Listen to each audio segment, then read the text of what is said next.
حاکم شام نے زرار سے کہا یا زرار صف لی علی، علی کی صفات بیان کر، علی کیسی صفات کا مالک تھا؟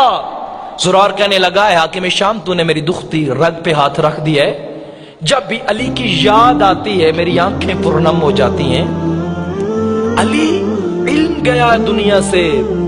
سامعین گرامی قدر ایک اور جملہ کہہ دو اگر خریدار بیٹھے ہو، دنیا میں حاکموں کو مارا گیا ظلم کی وجہ سے۔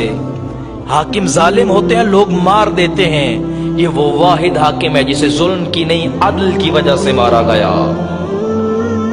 قتل علی فی محراب المسجد لشدت عدل، شدت عدالت کی وجہ سے۔ اسی نے کہا زرار علی کی صفات بیان کر، کہا لا یخاف الضعیف، پوری نظم ہے میرے موضوع سے متعلق دو جملے بس اسی کو تلاوت کروں گا۔ لا یخاف الضعیف من جورہ ولا یطمع القوی فی میلہ۔ اے حاکم شام تو سنتا ہے کہ علی کا دور حکومت کیسا تھا، تو پھر سن، علی جب تک تھا تو غریب بے خوف تھا اور امیر بے خوف تھا۔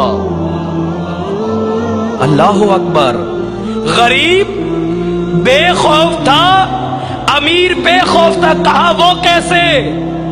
یہ کیا بات نے کر دی؟ لا یخاف الضعیف من جورہ ولا یطمع القوی فی میلہ، غریب بے خوف تھا اور امیر بے خوف تھا۔ اس بات کا مطلب کیا ہے؟ کہنے لگا مطلب یہ ہے غریب اس لیے بے خوف تھا کہ حاکم علی جیسا ہے ہم لٹیں گے نہیں، حاکم علی جیسا ہے ہمیں کوئی لوٹ نہیں سکتا، اور امیر پہ اس لیے خوف تھا حاکم علی جیسا ہے ہم کسی کو لوٹ نہیں سکتے۔